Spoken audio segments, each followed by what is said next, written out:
This Week in Startups is brought to you by Squarespace. Start building your website today at squarespace.com.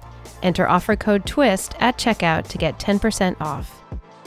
And Walker Corporate Law, a boutique law firm specializing in the representation of entrepreneurs. Visit them at walkercorporatelaw.com.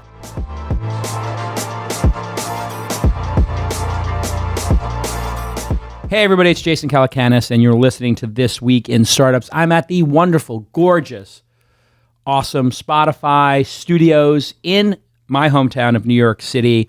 And thanks to my friend Daniel and all the amazing people here at Spotify, it is like bustling, this office. There are people everywhere, young people, good-looking people, musicians. I mean, I feel like the least cool thing. I know, you and I walked in and the cool factor went way down. And here's my guest, Charles Duhigg, Pulitzer Prize winner, best-selling author, and just really interesting cat.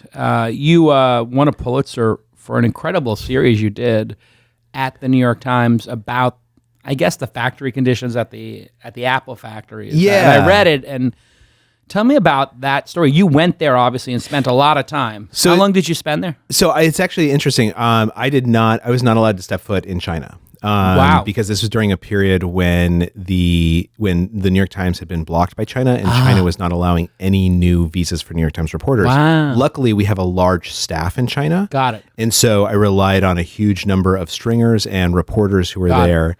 And they went into the factories, right? Because you had photos from the factories. They went into the factories. They interviewed people in the factories. What's really fascinating about it, and anyone who's been to China knows this, is that there's this, people are willing to talk about anything in China for what you think is like a repressive country. Yeah. The people themselves, like people who work in these Foxconn factories, they're willing to tell you anything. And so a lot of it is just finding the right person to talk to. Which is really journalism when you think about it. Once you get somebody talking, I was always amazed as a journalist that in minute 45 in a conversation, the things people would tell me. Right. It's astounding. They just have no idea they're talking to a journalist. No, and it's fantastic. And oftentimes the key is just to literally be silent, right? To sort of let someone else fill in the silence. And also I think that people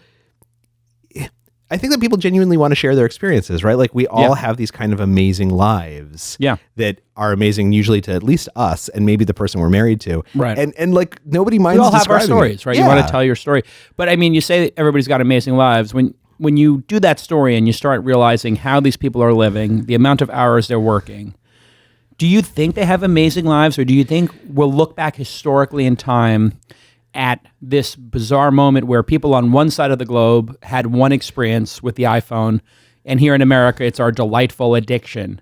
What do you think their lives are actually like? And do you feel pity for them? And do you feel Apple's like this horrible corporation, or we're these horrible people for making them work these crazy hours to keep up with the cycle of iPhones coming out every year? So I definitely don't think Apple is a horrible company, right? Okay. And we actually did 10 stories in that series. It was incredible. About Apple, not only the working conditions in factories, but also why they weren't building in America, how they ran their tax strategies. You're about to say scams. What it was like to be a retail worker. Right. And Apple cares deeply about They're good people. They're good people, and Apple. they care deeply about the conditions in these factories for the workers. The challenge is that when you talk to people who work in Foxconn factories or any factory in Chengdu, what they'll tell you is, first of all, their life is much better than their parents' lives, they've chosen this life. They left the farm in the north and they went south. Exactly, and they want to work, and they want to work all the time. Right. But they also complain that they have to work all the time. What and hours the working do they conditions work? are bad. 6 days a week, right? So 6 or 7 days a week. It's not uncommon. Even 7 days a week when they're on deadline to get us our phones for the big launch. Yeah, no, and it was not uncommon to talk to people who every week were working between 60 and 100 hours a week. Not necessarily. Now Apple and Foxconn have tried to cut down on that a lot, but particularly at other factories, 80 hours a week over 13 months. Wow. Is not uncommon. And this is tedious, hard labor. I think that's... You'd consider it a work camp if they weren't getting paid. I think that's exactly right. And there are some nuances here, right? Because there are plenty of investment bankers who also work 80 hours a week. Right. And in air conditioning, it's the settings are definitely better. having right? sushi brought into them in a plush office. But it's still 80 hours a week, and they are choosing that. And a lot of people in factories say, like, look, I want to earn money. I want to be able to choose to work. That's one of the challenges. But then they'll also say, but the work setting could be a lot better, right? Like there's weeks when I don't want to work that much and I have to. And also I'm on the little stool and my back hurts, or I'm doing this thing over and over, or it's just unsafe. There was an explosion 2 months ago and it killed someone. Yeah. And I think so to answer your question, like, who should we point the finger at? It's a hard one to answer, but ultimately what I would say is this, is that in many ways, we should still buy iPhones. iPhones are amazing, right? They're great to have. We should just be more conscious about the consequence of buying that iPhone and more in touch with what that means for the rest of the world. And as a result, also much more involved in making other choices that help the world improve. All right, let me play devil's advocate here. Okay. Apple has hundreds of billions of dollars in cash. Absolutely. Yeah. They make a ridiculously absurd margin on the iPhone. Right. It's over 50%. Is that right? Something in that range? I can't remember, but it's huge. It's ungodly, and it's increasing. Yeah. And they are paying their employees these massive salaries, six-figure salaries. They're building huge, opulent spacecraft, headquarters.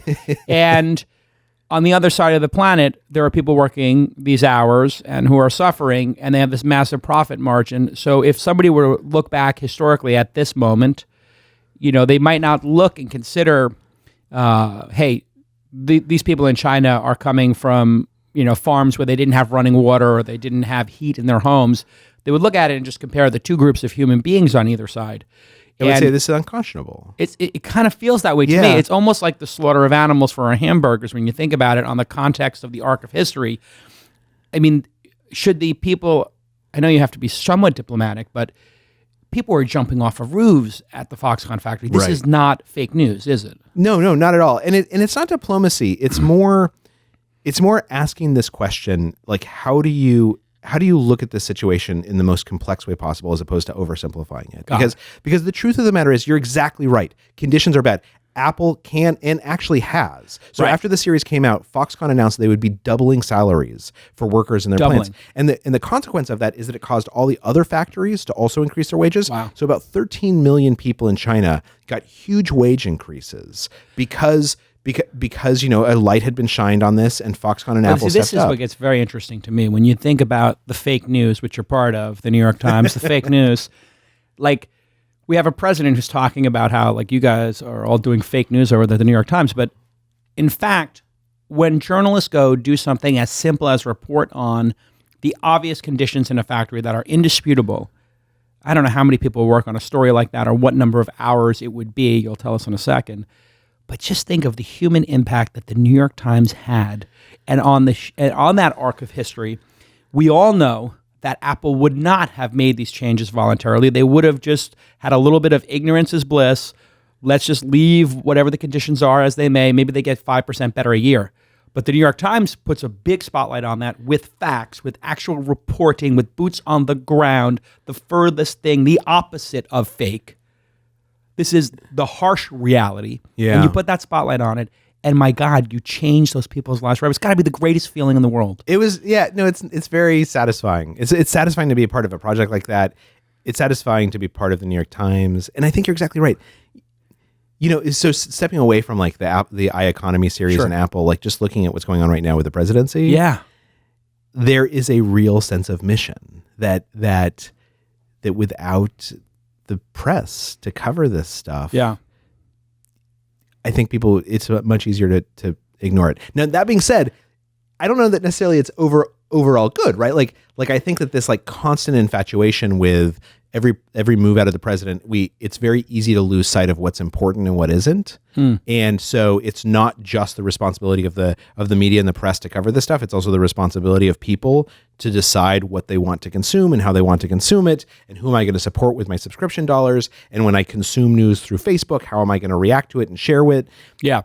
But yeah, it's like we are in a complicated world right now, and it is only getting more complicated.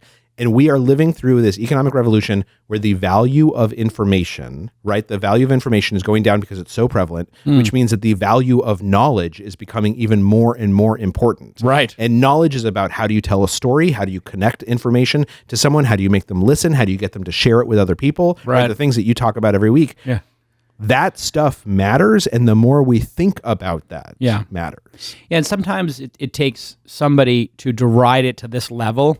And I mean, it's got to be amazing to sit there in the lunchroom at the New York Times when you guys are just getting bombarded by the president, like in person, like, and he's just like, you guys are idiots. You're making this stuff up. And you're kind of like, well, we kind of, there's a correction section every day. And when we make a mistake, we have to walk around our office with a dunce cap on because when you screw up at the New York Times, everybody knows you screwed up. Terrible. And you're like, it's like a turnover in basketball in the last 2 minutes. You're like, you screwed it up for everybody. Like, but it's also like sitting in this like field of riches because for the first time, I remember I was recovering a little bit of the Obama administration. It was really hard to get anyone in the Obama administration to tell you anything. Like nobody would ever leak anything. They were all no drama Obama. They would like turn down your FOIA requests. It was like the least transparent for the press. They're like, we got this. We're the good guys. Exactly. Just trust us. We're the good guys. We're the good guys. Just trust us. Let us make it happen. Whereas this administration, it's like you sit down for 5 minutes and like 3 people are calling you and they're like, guess what happened today? Guess what someone told me?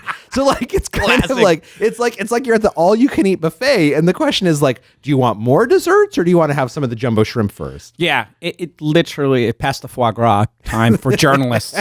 But it's kind of interesting because when you think about it, and this is a good segue into your book Habit. You're a self-help guru now too. Like you didn't expect to be that, did you? The Power of Habit made me a little bit of a self-help guru. I love it. I'm not. Do like all your friends come to you and they're like, "Listen, I got this meth problem," or like, "I can't stop. My cousin's on meth. My uncle's on opioids," and I don't mean to make light of the opioid crisis. It's pretty huge, but you didn't intend to become a self-help guru, did you? Or did you know that I'm putting this out? I'm going to put this book out because it's interesting, and I'm going to become a bit of a self-help guru, and that's how you have a bestseller. What was your thinking? No, actually, why did you decide to? My thinking initially was like, I have all these habits that I feel like I can't control, and like it's frustrating because I'm someone with like, I have like a. What are they? What are these habits? Well, Pizza? okay, so when I was writing the book, a lot of it had to do with eating and exercise. Yeah, me too. Like it's hard, right? Right. And it would drive me crazy because like I'm a successful journalist. I have an MBA. I like started a company at one point. I hadn't won a Pulitzer at that point, but now I had. And there would be these little things that would drive me crazy. Like we had just had a kid. Like why when I'm feeding my kid chicken nuggets, can I not stop myself from eating the chicken nuggets? Right. Because you know what? They don't taste that good. And they're clearly unhealtly for me. Right. But like if they're sitting on his plate, I literally could not stop myself from you're doing a parent dumpster. Like, Yeah, it's like, exactly. Whatever the kid doesn't eat, I'm obligated to eat. Absolutely. Yeah. And then you feel terrible about yourself while you're doing it. Or like, why can't I get up? I have friends who like run marathons. Why can't I just make myself run 4 times a week, like, or 3 times a week? So this was your own personal self-help. You're like, I have to write this book to shine a light on myself. That's it. That's basically right. Like, like it it. basically was like this was super frustrating to me because and I think it's frustrating to other people. And it also just fits into this like world view that I've kind of I guess that has emerged in my career, in my life, which is we tend to think about the big decisions a lot, right? Like all of us are well educated, we're successful, and we do so because we think about big decisions and we make them really carefully. But there's this whole other part of life that are these small decisions. And we're just like, F it. Yeah, and when it's like, it's not worth my time. It's too boring, or it's too hard. Salad, French fries. Exactly. Or like, and I think we both know people who fall into this camp. Oh, like I love my wife. I'm in a great relationship, but I've had a couple drinks and I'm at a hotel. Like these small choices that people make that are incredibly self-destructive, or even just frustrating, right? Yeah. Like we don't have a vocabulary around that is sophisticated the way that we do about these big decisions. This is why this book is so successful, because when you read it, and I'm listening to it for the second time, I love listening to books on Audible, and thanks to my friends at Audible. I'm like, it is incredibly frustrating that successful people. I remember I was talking to Mark Cuban. People love when I name drop on the show. I was talking to Mark Cuban. Hold on, I dropped this name. Let me pick it up. And we talking about something, and somebody said like, "Well, God, your life, whatever," and he's like, "Yeah." And somebody said, "What's like the one frustrating? Is there anything frustrating in your life?" He's like, "Nah, actually my weight, and I can't control my weight. Like it's one thing. Like I own a sports team, I got my NBA championship, I can't control my weight." So this is one of the things about habit that's interesting. I have two questions around habit, which is one, how much of this is really about the obesity crisis? Because it feels like we're solving almost everything else in the world that are bad habits. But obesity seems to be this really sticking one at this moment in history. And then the other one I have is about the president, to loop that back in, and I'll let you pick Trump, habit, / obesity, whatever order you want, because they are kind of dovetailing, because he's a fat bastard. But the Trump presidency, to me, seems like a hedonic treadmill we're all on, because when he speaks, there's outrage, all the dopamine is released, and it feels like reality television, which is another thing that if we watch it, we feel bad about ourselves. Why am I watching this? These are horrible people doing horrible things. Like the Kardashians are the worst people on the planet. They just destroy men who wind up in rehab or on life support after they date, or they go crazy like Kanye. Like, the Kardashians seem like the worst plague that mankind's had in this century. And so why do we give it so reality TV or obesity? Go. Okay, so let me start with the Trump one, because I think this is a really good point. So my wife loves watching CNN every single night, right? I work for a newspaper. We get the New York Times every single day. Yeah. But I come home, it's like 9:30 at night. She loves to put on CNN. She loves to watch them all yell at each other. And I'm like, look, you're not going to learn anything, right? No. All the news has already happened. And then remember back when Trump was doing press conferences and like everything would stop. Oh, so and everyone great. would. It's so great, right? Now here's my question. How many Obama press conferences did you ever watch? No, Obama said two, three? Maybe. He would have them. He had accidentally. He had a press conference like every 2 weeks. Only by accident. And who do you like more? Donald Trump or Barack Obama? It's obvious. Obama's right. Just, yeah. And So, Trump is but amazing. then here's my question, which is why are you, if you like Obama more than you like Trump, why are you rewarding your attention to Trump? Yeah. And it's exactly what you said, right? Because it's so much fun, right? It is entertaining. It's entertaining, and you watch this guy and he's crazy, and it feels great to be outraged. It feels so like morally righteous and good. Yeah. And this is part of the problem is that we as people and as consumers and as citizens, we have to curb that instinct, because it's just like giving into the obesity. It's just like giving in to the cookie or the donut. What you're basically saying is like, I don't have the willpower, the self-control to allocate my brain to the things that I actually want to encourage more of. Instead, I'm just going to eat what's on the buffet, or I'm going to grab the donut. Yeah. And the reason why we have this obesity epidemic, and I think like besides the stuff that we're learning more about science, is that the prevalence of food is so great right now, right? The production cost of a calorie is not only lower than it's ever been, it's infinitesimally lower than it's ever been. It's essentially free.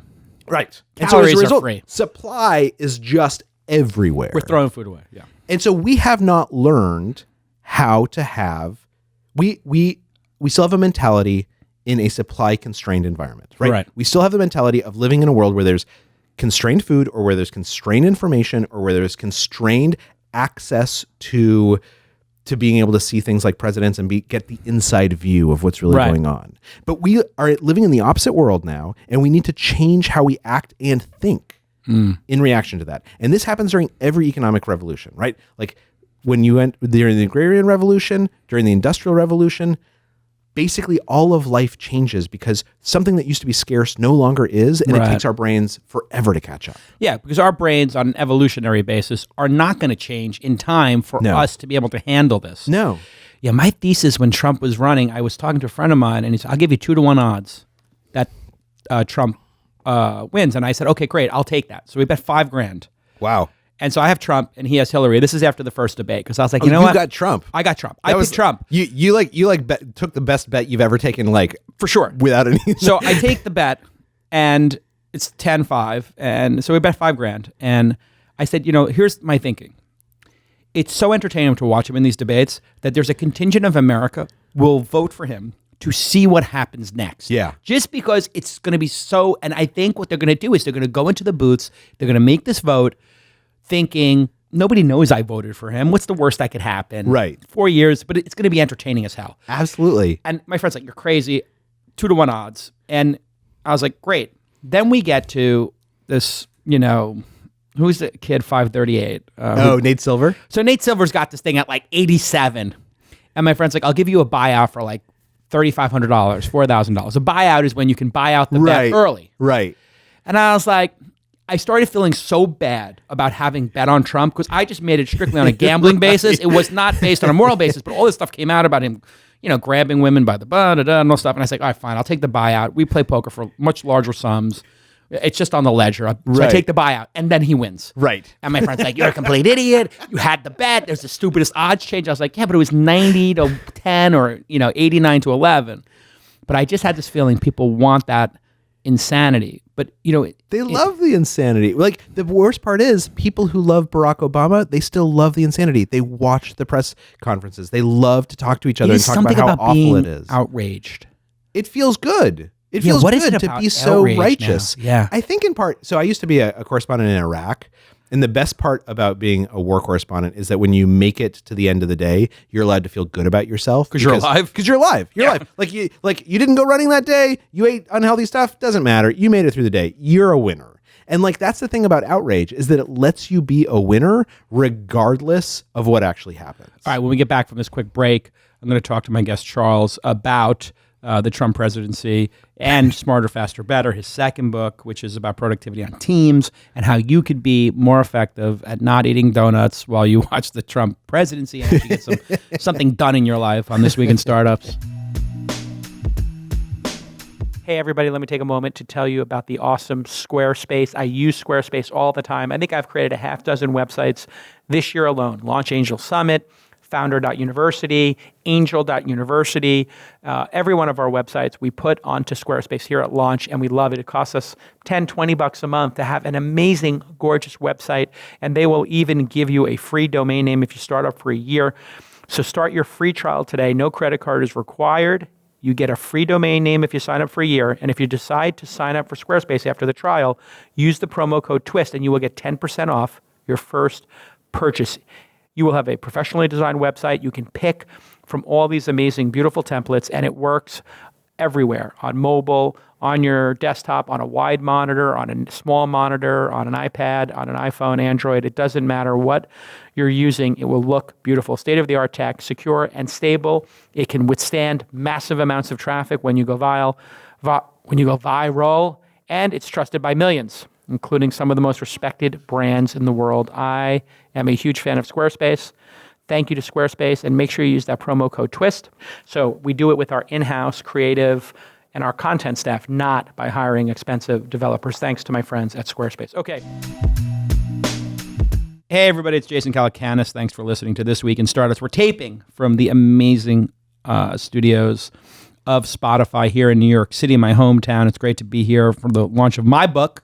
Came out this week, Angel. Oh my gosh, congratulations. Yeah, I didn't know it came out this week. I broke the top 50. I was just slightly ahead of Habit. Fantastic. For like a day, I was ahead of Habit. Your book. That is, congratulations. How do you feel about it? Are you feeling good?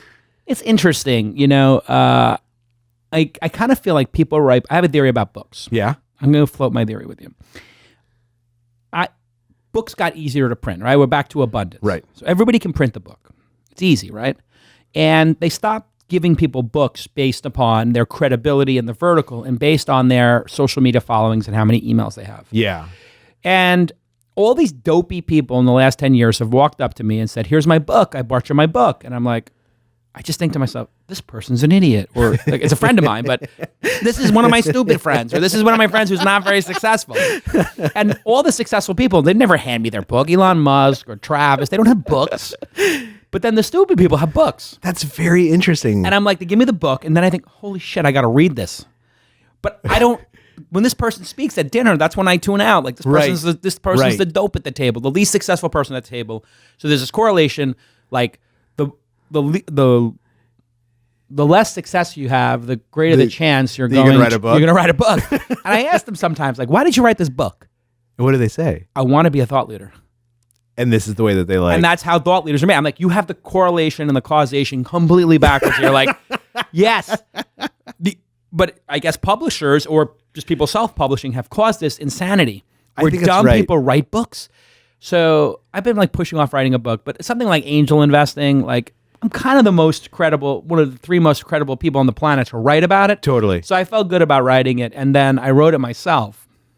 Which, you know how this conversation goes. You're a journalist, right? And you're a writer by trade. I'm a writer by trade. I started as a journalist, and they're like, "So we paid you this ungodly sum of money for your book. When are you thinking you're going to write it?" I'm like, "We know." They're like, "We know you're very busy." I'm like, "Yeah, I'm going to write it in in the next year." And they're like, "Okay, great. And when do you think it'll be ready?" I'm like, "Well, like in the next year." And they're like, "Okay, so how are you doing with that?" I'm like, "Good." And they're like, there is another option. We just want to put it on the table. Some of your friends, we won't say their names, wink, wink, have used some support in the writing of their books." Oh, that's I've never had this conversation. Right, because you're like an actual journalist. This is fascinating. And so I'm like, okay. And they're like, "So we have this woman, and she's awesome, and she helps some other people, but her name's not on the book. And it's pretty great. They come, and you talk into a microphone. They ask you some probing questions. And then they basically, arrange it. they're floating the idea of a ghostwriter." Right. I was like, fuck no. I'm not having a ghostwriter on my book. I'm writing my damn book. Like I'm a writer. And do you enjoy the writing process? Loved it. I wrote 3,000 words a day for 19 days. Got it done. I had my friend Brian, who was like my coach on it. So you did it all just in one, like, you just 19 days. sat down. No. 1 day a week for 19 weeks. I occurred it probably over 26 weeks. So in about 6 months. Wow. And then I just take notes during the week of things I observed. Right. And then really having a coach was the thing that helped me, because it's a very lonely process. I don't know super your lonely, process. yeah. And you don't know if you're going way off course or if you're on course. Totally. So I think you need a compass. So I had my best friend, Brian, who we went to high school and we did businesses together, just read what I wrote that morning. So it's a forcing function. It's like, okay, Brian's going to be here at 10. I got to get some words done. So I get 1,500 words done. He reads it. He tells me what's good or bad. Yeah. Where I'm being too egocentric, where I'm not leaning in enough. And we just riffed. But how do you write a book? So I have an amazing editor named Annie Ward, who's my book editor at Random House, who's probably like my second closest relationship in life outside of my wife. Wow. I don't think he would say that about me, but I definitely feel that way about him. Right. And in part because of exactly that, right? Like you need a person, you need someone who is like creating this thing with you, but is not the author. Right. And I usually spend about 2 years per book full time. So what? Yeah. Wow. It's a lot of. So you take a little break from the New York Times or whatever? Yeah, so I go on book leave, and I spend about 2 years writing the book. It's a pretty great life, though. You got to just, you wake up, you don't have to take a shower, you can just do what you want with your kids, and then you only really have to work 4 hours a day, 5 hours a day when you're writing a book, because it's a lot of thinking, isn't it? It's a lot of it's a lot of like active thinking though, right? Because it's a lot of reporting. Like I'm making a lot of phone calls. It's a lot of writing because like for my books are about 100,000 words, and I probably end up writing about 500,000 or 600,000 words to get to that 100,000.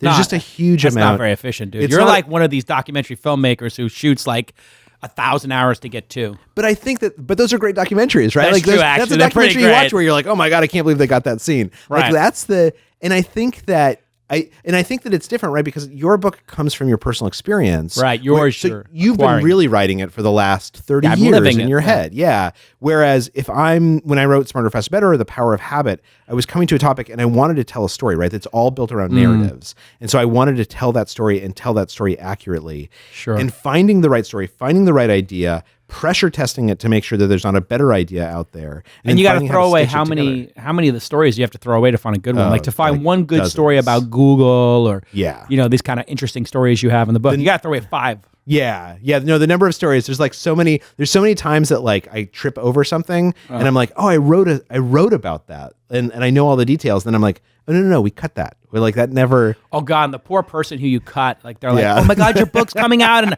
I'm on page 150 and I'm waiting for my big debut. And it you never, keep yes, waiting. yes. Oh, did they call you? Are they upset? No, getting I cut from the doc. I usually give them like a heads up when like I'm like, let them know like, I'm Heads sorry up. I didn't make it into this. I filmed you for 3 hours for the doc. You're not in it. I once actually spent the guy who draws Dilbert, Scott Adams. Oh yeah. I once spent 5 days with him and then ended up using absolutely nothing from He's that. like, thanks, dude. Yeah, I never followed up with it. Like, luckily he's like big enough that like I think he totally forgot at some point. He's the guy who's like a total Trump right winger now, right? Now, yeah. Wow, it's like really interesting who like goes all in on Trump. It is. And what's the most interesting part is when they decide to break Because they're all going to break from him. It's just a some- matter of yes. when, right? Yes. Everybody breaks. Well, the interesting thing about Trump for the supporters, like we were talking about the detractors, the people who don't like Trump, but the people who support him, is that there is this element of self-expression. Like if you walk into a room and you say, I'm for Trump, you actually get to say something in a way that like it was totally impossible to say or uncomfortable or offensive to say previously, right? To be like, why? Because he set the benchmark so low? I think because he won, right? He basically said like, you're vindicated. yeah, you're vindicated because you can say like, you know, I think like the minorities are asking for too much, or like, you know, women. Political correctness, Yeah, safe spaces, political whatever. correctness. Rah. That's terrible. Like you say something like, I'm not Told saying you I so. believe in any of this, right? But Right. this is what you can say, and someone's like, that's so offensive, and you can say it's not offensive. The president just said it, right? Like half the country agrees with what I well, he just won. said. He Well, he won. won. And like they kind of Might have, is right. well, and it's not just might though. They have a good point that Yeah. like what something is offensive in part because society has decided it's offensive, and at least half of The silent close majority to, now, yeah. close to half of America, right? Silent Like, sort of majority. 48% of America, Yeah, said that what this guy was doing was not necessarily offensive, right. and that's valuable to someone who feels alienated from a diverse Right. culture or And a it- liberal culture. It is interesting that so much of this moment in time is like these two extremes screaming at each other.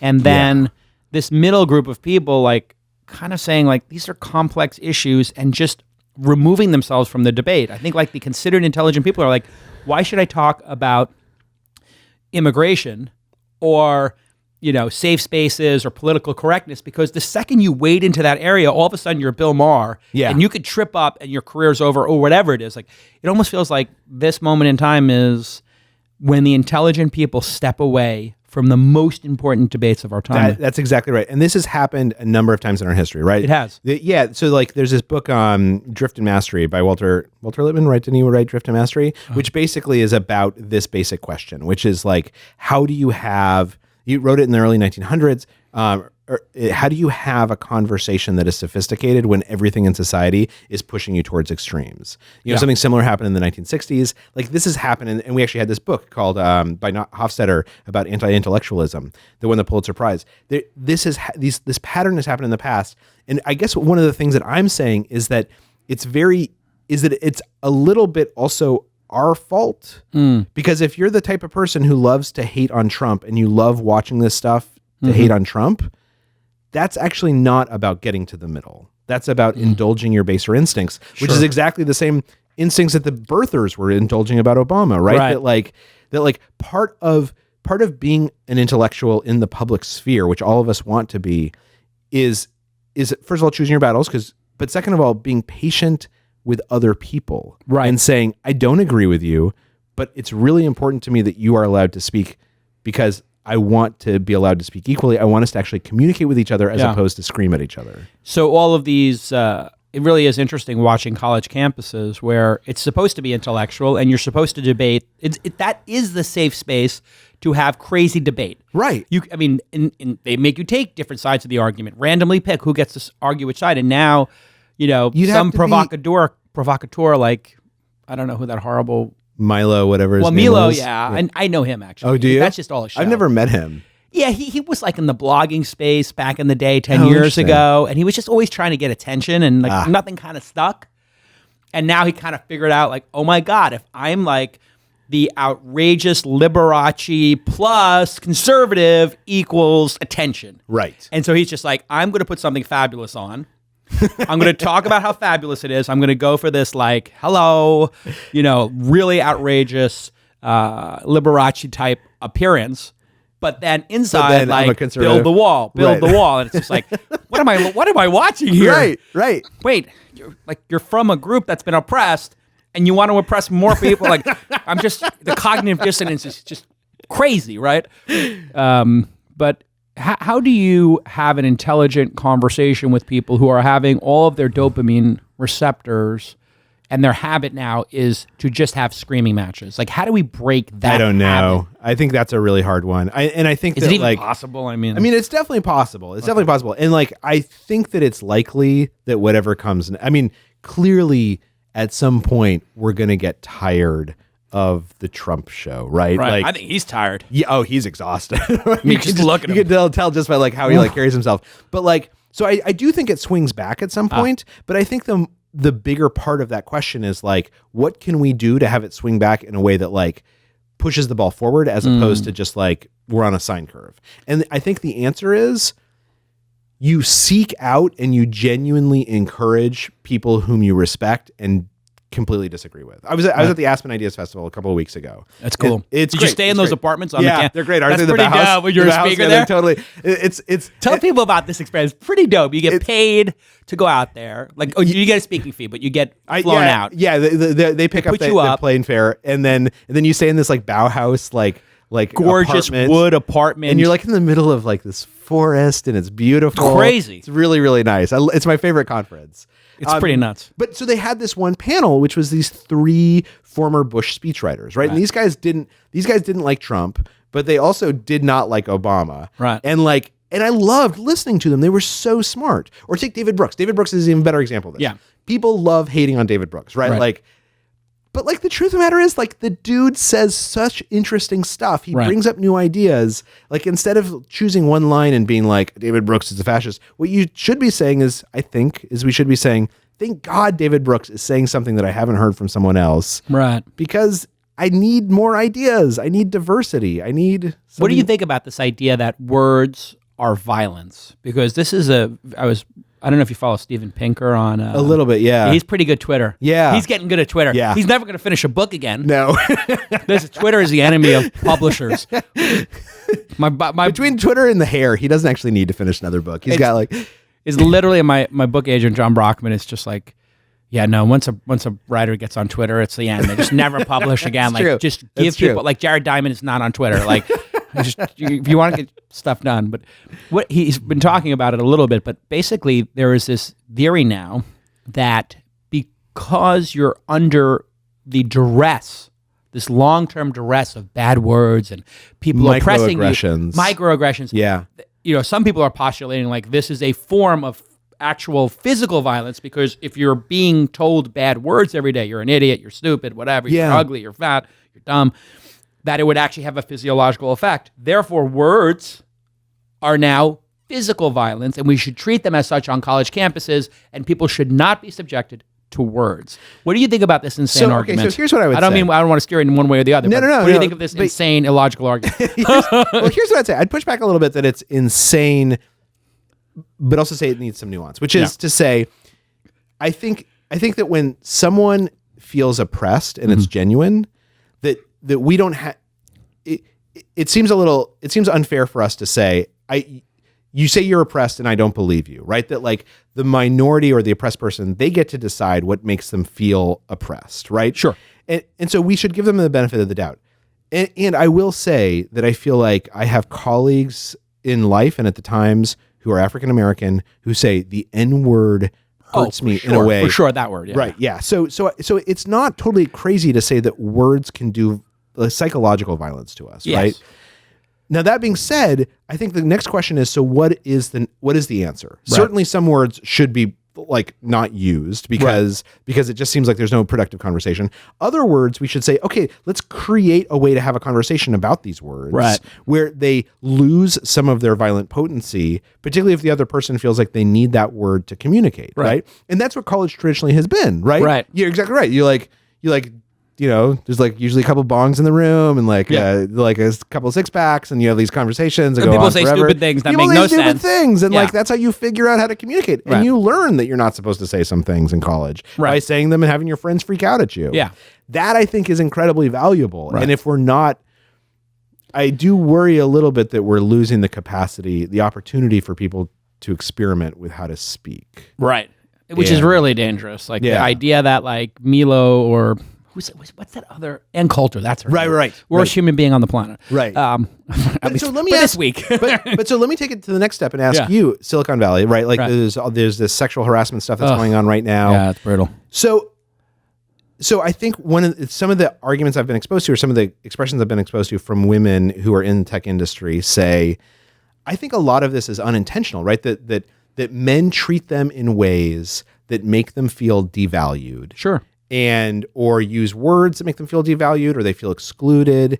And it doesn't seem like they're embracing victimhood. It seems like they're genuinely saying, I think there's a problem here. There's unintentional biases. Yeah. And in a situation like that we should kind of at least self-police a little bit more how we talk about things. Like, Silicon Valley in some ways kind of strikes me as like a college atmosphere in that it's a little unsophisticated socially sometimes. Well, that's a good observation. I think because people who are in it are socially awkward. Yeah. There is a socially awkward contingent. These are the people who are like math nerds or computer nerds, and they actually don't know how to interact properly with other people. Yeah. And maybe male-dominated, like, don't actually know how to interact with females in a like normal way. Totally. So there is definitely some of that. But from what I could mansplain this to you, but based on what women have told me, because we have a lot of female founders in our portfolio and a lot of women work for me. Sometimes, like, one woman told me she went to like a Y Combinator event. She's a founder. This is a couple years ago, and it was all men in the room. Right. So she just felt like a little bit like, wow, there's nobody here like me. Now imagine you're a black woman or a Hispanic woman, then there's really nobody like you. Right. You might see one other white woman or Asian woman, but the underrepresented minorities is a whole nother sort of issue. And she said, somebody came up to me and was like, oh, are you here with your boyfriend? Wow. And she said it just crushed her, and she just like left and Really? she's like, I'm not going to apply to Y Combinator. Like, this is a bunch of bros or whatever, right? Right. Now, to Y Combinator's credit, they've really worked on increasing diversity. They hold the female founders conference, so people are really trying to change this. And so I think you have to tease out, like, again, like any conversation about immigration, there's creepy behavior, like guys hitting on women who have money and power and who control giving you your Series A, like this Justin Right. Callback or whatever. And then there's people like being clueless and saying stupid stuff. And then there's like this whole other category of dating at work, Right. which is just a really bad idea. But a I'm terrible sure idea. at the New York Times, there are many marriages in the last 30 or 40 years between Times reporters. Yeah. And then there might even be some where they were in a reporting relationship where, and that happened too. And I think society's now just saying, hey, at work, it's not worth it. Yeah. And then I've looked into at companies, because a lot of people will look to me for mentorship since I'm an investor. Right. It turns out it might actually be, in fact, illegal for an employer to say, you can't date somebody at work. Oh, that's interesting. Right? Like, so who's the employer to say, you're at a desk and 20 feet away is another person? What they can say is you have to report that relationship to HR. Okay. So that they're aware of it. Right. And that if it's a reporting relationship, then we have to change that reporting relationship. But then if the employer changes the reporting relationship, so you're the manager and somebody works on your team and you start dating, what do they do if there's no way to move one person? Right. Does somebody have to leave, or do both people have to leave? So they're very complex. It's totally complicated. And I think the hardest part about it, and I'm glad that this conversation is happening in the But I Valley. mean, talk about this conversation. Like, this is a conversation people are not willing to have on air because it's zero sum. People tell me, like, don't talk about that stuff Oh, that's interesting. because you're going to get yourself in trouble. Like, It's hard. We have to have these conversations, But you were though, gonna say right? something. Go ahead. Well, I just that it is, these are hard questions, and they're questions that oftentimes Brightline rules are the right answers to. And just because that way everyone knows what's appropriate and what's inappropriate. it's super clear. But getting to the bright line oftentimes requires having a big conversation. Yeah. That is a hard conversation to have because it entails taking personal risks and saying, again, I don't necessarily believe this idea, but let me float this idea to see how people react to it. Yeah. And the more safe space, and I think this is happening right now, right? Like the information, that website is I think engendering this conversation somewhat, and I think the Times is participating in this. And it's also having this sense of humility and forgiveness to say, look, if the conversation spills one way too much, one direction or the other, let's criticize the conversation and say that that's happened, but not criticize the person behind it. Yeah, Which it's is really hard. tough. Like, talking about the immigration one, I think is probably one of the real hot button ones too. What do you think? Actually, I'm going to tease it. When we get back from the break, I want to talk to you about what you think about the immigration discussion, because this is one that's another one of these super complex ones. Because if we just had complete, utter, no border society, that would be chaos. Right. I don't Because think anyone would agree with that. Yeah, nobody can agree with that one. And then we certainly don't want intelligent people who are considered good people being ripped out of countries and families torn apart. So how do you have an intelligent discussion about immigration in the age of Trump when we get back on This Week in Startups? want to first thank my friend Scott Walker for supporting startups, not just supporting This Week in Startups, but startups themselves. Walker Corporate Law, as you know, is a boutique law firm that specializes in the representation of entrepreneurs and startups. That's what they do. And they encourage fixed fees. What's that? They give you a fixed price. You know what you're going to pay to do your startup financing, to do your corporate formation, to do your trademarks, to do whatever you need to do, employee stock option plan, licensing, mergers, acquisitions, terms of service, privacy policy, all those things that are check boxes for your startup. They do with lawyers that have decades of experience, 10, 20 years. No junior associates getting on the job training, and they specialize in startups. That's why they're so good at it. That's why they can give you fixed fees, and they're really in it for the right reason. Scott Walker comes to all of our events. He's a real true mensch. He spends a lot of time talking to founders, and you can call him directly right now, 415-979-9998. 415, that's San Francisco, 979-9998. Or you can email him, scott@walkercorporatelaw.com, scott@walkercorporatelaw.com, or visit walkercorporatelaw.com. Scott's a great guy. Tell him your Uncle Jason sent you, and he'll take care of you. Okay. Thanks, Scott. Appreciate it. Hey, everybody. Welcome back to This Week in Startups. My guest is Charles Duhigg, New York Times reporter, Pulitzer Prize winner. Oh, God, that's got to feel so good to say. Pulitzer Prize winner. Did you ever think you'd be able to put that on the resume? That was a big, that's like a bucket list, right? Top five for you? It's nice. No, it was definitely like, it Top was. three? It was good. It was good. It was a really nice, I think it's one of the gifts that keeps on giving. Like, you get to say that the rest of your life. Right. Even, yeah. What was it like when you called your mom or dad and told them, are they alive? And you tell them? Yeah. No, tell me that phone call. Well, so no, I was actually in a taxi coming back from LaGuardia. Okay. And we were stuck in traffic. Oh, the and ride from hell. I got a call from the Times. Sure. From my editors at the Times, and like they told me, and then what did they say?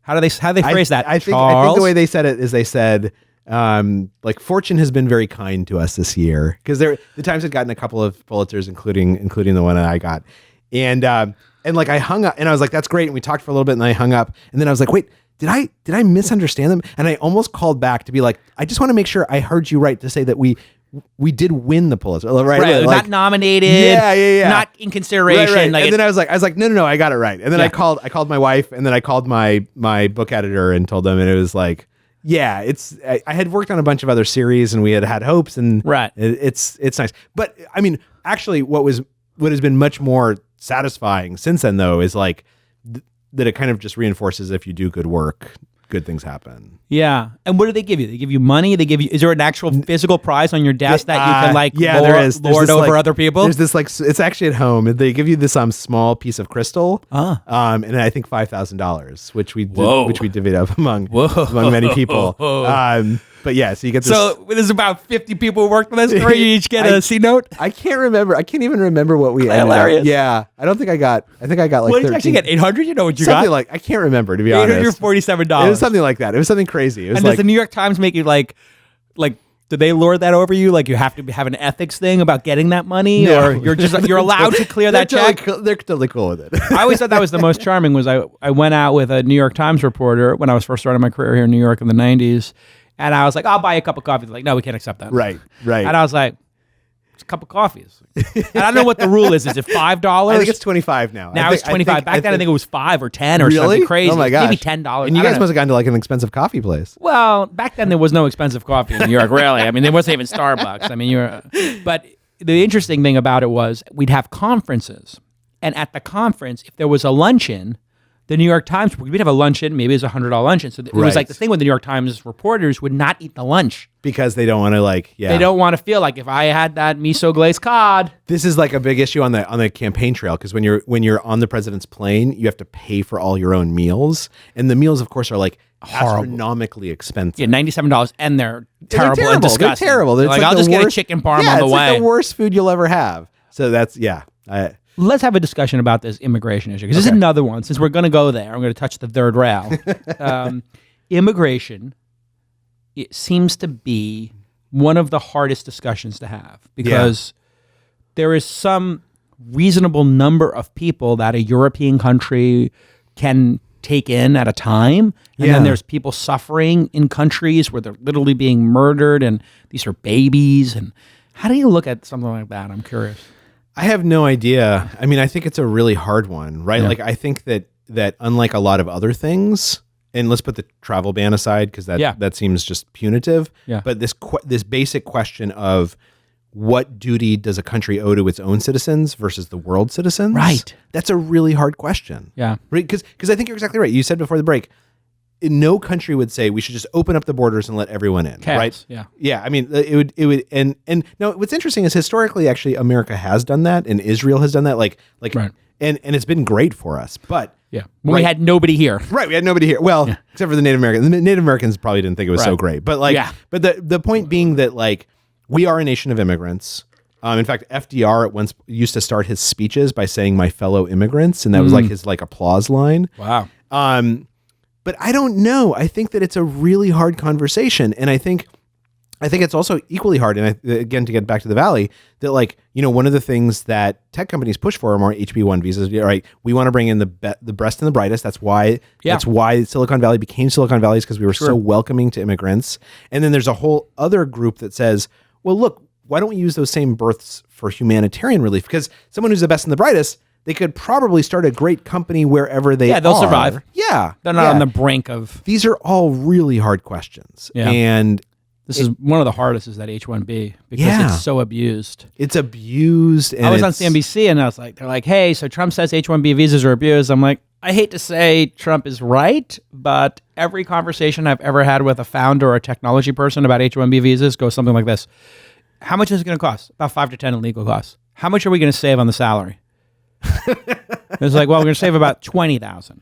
So it totally 30,000. That's and it's like, so the math works. And they're like, yeah, but these people don't leave. So the turnover, we'll save 10, 20K on the salary. But here's the good news. They'll stick around forever. They'll stick around forever, because if they leave, I think they have 14 days. Yeah, it's something crazy. 30 days, some absurd amount of small amount of time to find another job. Right. So we basically turn them into indentured servants. Yeah. Who are with their families, working in IT, and they're scared to death they're going to lose their job. So then what kind of power dynamic does that set up at their employer? And it's also worth saying and totally recognizing that whether you are an immigrant who's in this country with documentation or whether you're undocumented, anyone who is an immigrant is probably amazing on some level, because they got up, they hustled their way to America. Yeah, they walked for 3 days to the desert. Yeah, exactly. Like if you're someone, not only do they walk 3 days, but then they're willing to take this job where they're paid under the table and they have no protection, so they can send money back to their family. These are the people that we should be celebrating. Yeah. And yet at the same time, the question you ask is a really legitimate one, which is the purpose of nations in part is to define who citizens are and who citizens aren't. Yeah. And even Larry Summers said, look, He's smart guy. Our elected leaders have a duty to their citizens that is a bigger duty than to their non-citizens. Right. But at the same time, we also have a duty to the world and to the world's citizens. They are really hard questions. Yeah. And they're not probably being discussed in the most sophisticated way right now. Yeah, Trump has just made this about fear-mongering about terrorism. Yeah. And that to me seems the most sinister, is when you take a valid concern and then you whip it up like this into xenophobia, and then some poor guy who's, I don't know if he was Pakistani or he was Indian, he's in a bar and somewhere in the South, and people come in and they're like, Al-Qaeda, ISIS, and they kill the guy. Right. You got to get out of our bar, ISIS, and it's like, I'm from New Delhi, Right. I don't even know any Muslims. But I also think that the one thing that I think there are legitimate sides to this question. Yeah.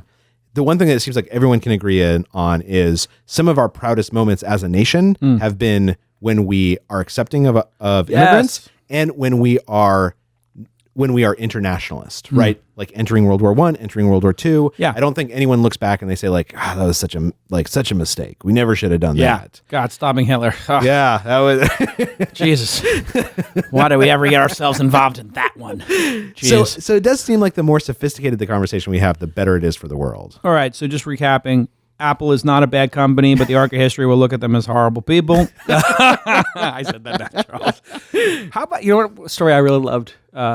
In Smarter, Better, Faster. Right. You came up with that title? Or Or is that the publisher title? Tell me the story. So it's actually Smarter, Faster, Better, and like Smarter, it's Faster, clearly the wrong title. As you know, titles are so hard, Right. and like it's hard. This is why I ask you about that When one. I had Smarter, trouble Faster, Better. remembering that title as the author of the book, it should Right. have been a signal to me that Right. we should have gone with a different title. Gone one word. Yeah. Smarter.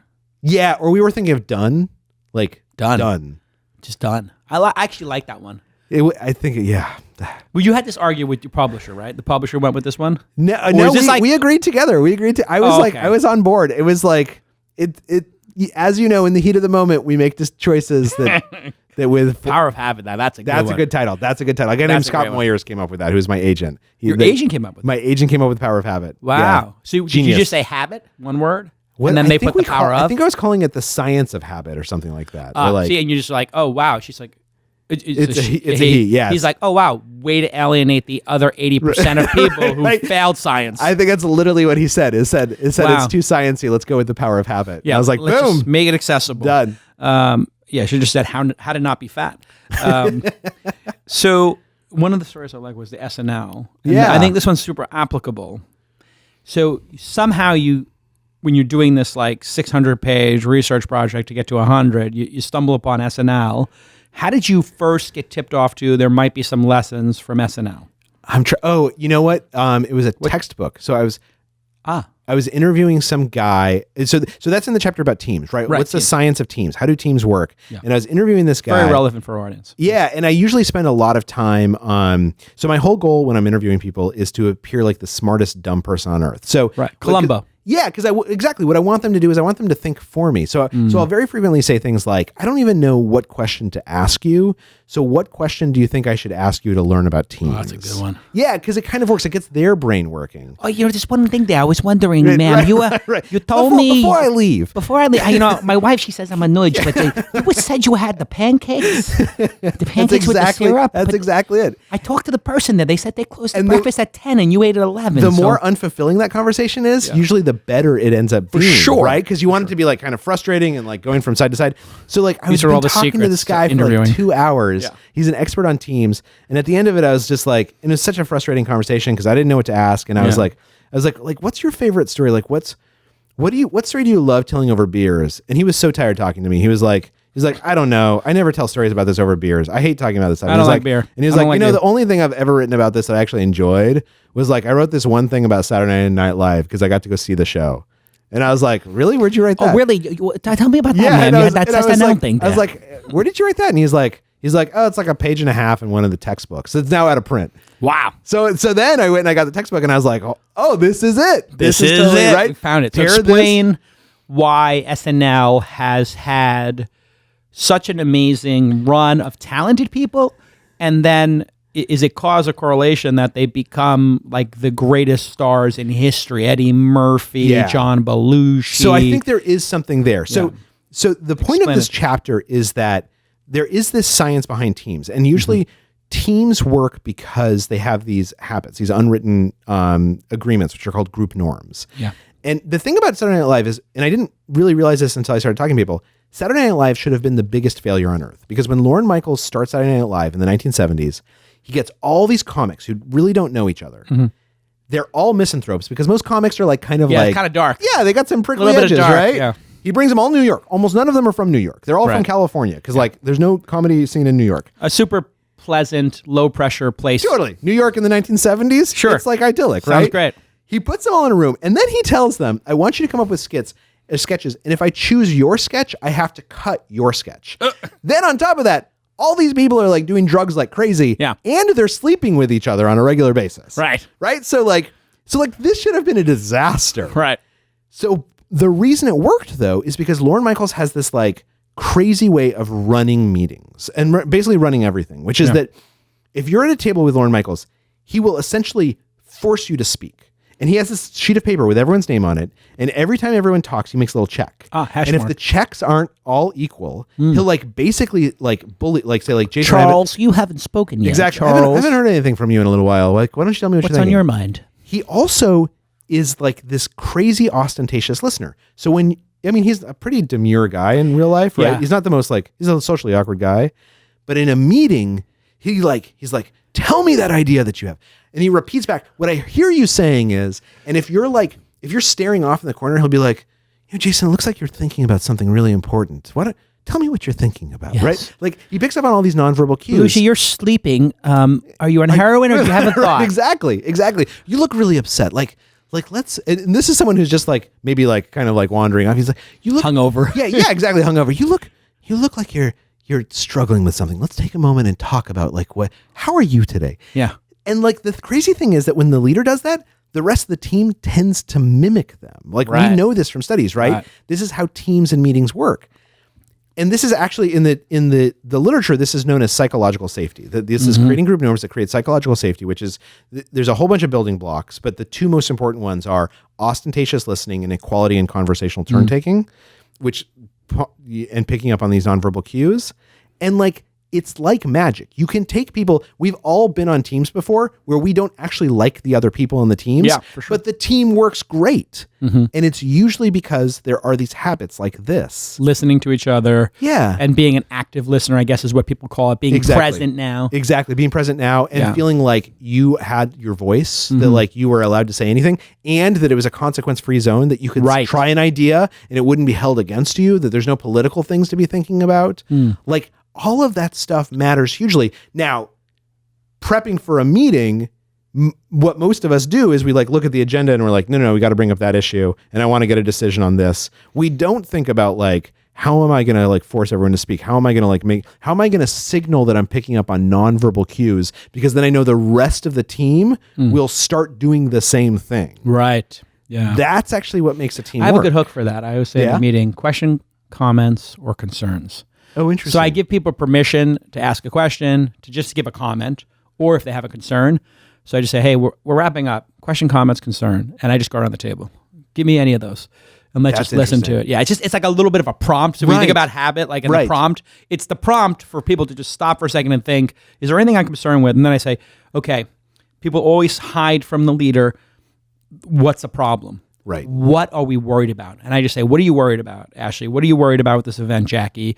What's concerned? Is there anything we're concerned about that could go wrong? Let's just talk about that now and maybe try to preempt a problem when we have the event or think it's a whatever. great idea. There's another like prompt of like, what do we actually? And then the other one I do is like, what do we suck at as an organization when we do like a retreat or something? that's a great- What are we really bad at that we could just 10x and be awesome at? What are the organizational habits that like all of us can recognize as soon as you say it and none of us are talking about? Yeah. Beth, I was talking to Beth Comstock from GE a couple days ago. She had this thing that she does during every meeting where she says she asks one person to become the devil's advocate. So basically on each permission. topic, yeah, and she'll say, Jim, like what I'd like you to do is I'd like you to tear this idea down. Because the great thing about that is that not only does it give you permission, right? Because you're not taking responsibility for it. You're just following an order. But also it actually forces people to start thinking more in divergent ways. Because you know that at some point you're going to get called on and she's going to say, and you want to impress her with your criticisms. Right. So you become more self-critical. You start looking at it from other perspectives. The other story that's great in the book is the nursing home ones. Yeah. Tell that story, because that, to me, I always feel really bad for these people in nursing homes and this kind of thing. I was actually thinking about a startup the other day because somebody was talking about how lonely they are. And then I was watching this really cool documentary that the New York Times did, the list of the top 25 movies of the... Oh, right. Yeah. It's a terrible list. Yeah. Many I people... was breaking their chops on Twitter, and I was like, did you do this like every country gets two? Because it seems like there's 4 American, and the person's like, absolutely not. So like totally trolled the New York Times reporters on it. It was pretty funny because it was like they were missing like half the great American films. They picked Right. no popular films. They did pick There Will Be Blood as number 1, which I thought was a spectacular Yeah, choice, I love but- that film. which is amazing. I was like, where's the master in all of this? But they had one about this area in Queens, a documentary, Jackson Heights. Oh, I think I've heard about this, about a nursing home or something like Well, that. it just basically is about Jackson Heights. It's just Okay. like, it's another one of these like, do a million hours and Right. just tell some stories of Right. people in Jackson Heights. But anyway, they have a lot of people who are lonely, and this woman says, well, why don't you just pay somebody to come to hang out with you? Money, you can buy anything, so just buy somebody to come see you. And somebody in a nursing home is just really lonely, and nobody comes to see them, and they have no family left. Right. They're like 94, they're the last person. So just pay somebody. You can pay somebody to do that. I was like, wow, that'd be a great startup idea. Pay young people to Go hang out. and then I started thinking, well, what's the vehicle for that? I was like, well, what if you just paid them? What if you just gave them in a city free rent in exchange, or For half hanging, rent hanging out for with just like literally coming home and watching Netflix or having a meal. So basically, if you do 5 activities a week, you live for free. you know what would be fascinating? And then is- somebody's like, they do that in Spain or somewhere. Yeah, it'd be fascinating to go look at TaskRabbit and see how many of the tasks or like one of those things, how many of the tasks that are posted on that are basically come hang out with me, like organize my closet, which is actually like, I'd like someone to come organize my closet with me, right? Yeah. Like I just want like a little Help bit me of deal with company. my clutter. Yeah, exactly. I'm lonely. Right. Yeah, I think that's like, it's an interesting idea. There's probably some natural experiments out there. Well, just think about like these, if you were an affluent person who, let's just say upper middle class, you have some savings, Yeah. and you're lonely and you're living alone, like there's got to be some Tinder for matching. Because then if you hang out with young people, That is interesting. Why hasn't that emerged? Because on Craigslist there's this like I want to be friends category, which I didn't that's even. super creepy. Well, so I thought so too until some photographer Until I went. met my wife there. Yeah, some photographer went and they took pictures of people who were on there who genuinely just wanted to find friends. Like you like would vet And they were them. normal. I'm not sure they were super normal, but they were interested. Like, I mean, they're people, not necessarily people I'd hang out with, but like they were genuine in their wanting to hang out with other people, and not like do drugs with them or have sex, right? Right. Like it was like I want to meet someone who is a Republican because I'm a Democrat, and I don't know. It's interesting. There does seem to be a need there. I don't know. I don't know if we can monetize that need. Well, anyway, you found one of these stories about nursing homes. Yeah. I love this, like talking about being an author and how you find these stories. It's like really instructional, I think, and people are always fascinated about how these stories wind up in books. How did you find that one? That's a good question. Let me, if you remember. So let me tell the story, Tell the story and and I'll then try maybe and we'll remember. trigger that So memory. this isn't a chapter about motivation, the science of motivation, like because Smarter, Faster, Better is about productivity. That some Right. people are more productive than others, and why. And one of the science indicates that one of the big reasons is that they can self motivate much easier.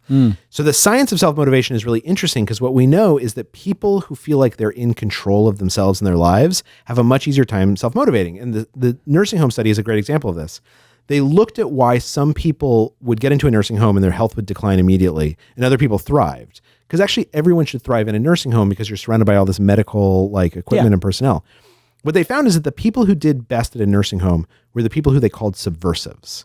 People who would find these opportunities to basically try and rebel, even in like dumb ways. So my favorite interview was Dumb that ways, yeah. yeah. They talked to this one guy. I'm not eating the Jell-O. That's exactly right. This one guy they talked to who's a nursing home, he and his friend. So in this nursing home, you'd get a preset meal. They'd hand you a tray with your meal on it, different meals for different people around medical issues. This one group would all go to their table and then they would trade with each other. Oh, it's the bazaar. Yeah. And this guy loved chocolate cake and he would get chocolate cake every single time on his tray. And then he would trade his chocolate cake for something else. What? And the researchers were like, why are you giving away your chocolate cake? You love chocolate cake. And he said, I would rather eat the worst meal of my own design than something fabulous that was forced on me. And that guy and his friends, they were thriving. They motivated to go to the gym more. They had more friendships. They kept in touch with people. They lived longer than everyone else in this nursing home.